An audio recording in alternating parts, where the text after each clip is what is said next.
USAID is dead.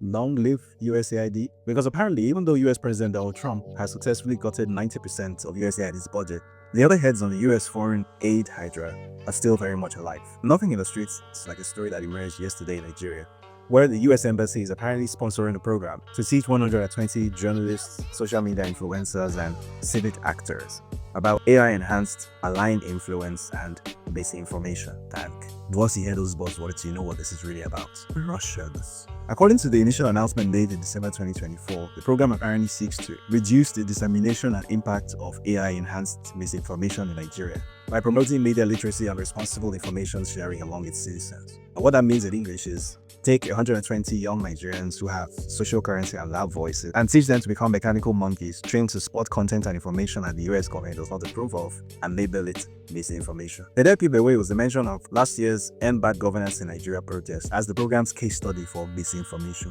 This protest took place after the infamous shock doctrine economic reform policy was implemented in Nigeria under the guidance of the World Bank and IMF. Some of these reforms included sudden elimination of fuel and electricity subsidies and overnight devaluation of Nigeria's currency by more than 75%, which cumulatively led to an effective inflation rate of over 107%. And a cost of living crisis the likes of which Nigeria had never seen before.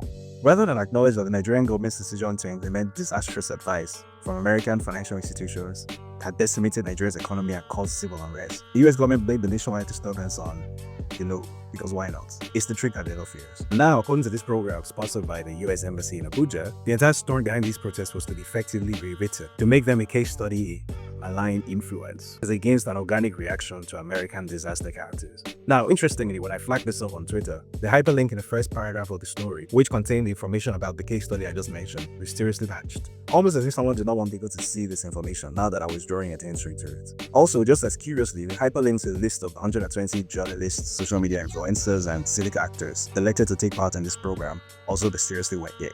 But not before I downloaded a copy.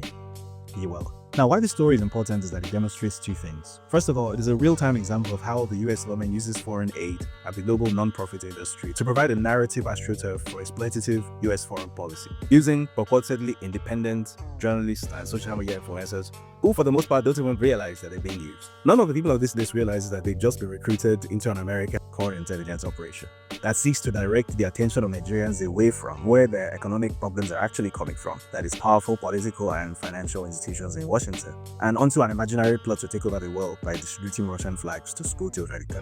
As far as the chosen 120 are concerned, they just applied to an innocent journalism fellowship advertised by an independent journalism training institution, except it's not independent at all. 7 of its 9 funders are American government or American government-linked institutions, and one of the remaining 2 is the German embassy. There is nothing independent about this picture at all, but the genius behind this strategy is that 99% of people will never bother to check, and even if they did, they won't understand why anything is wrong with this picture.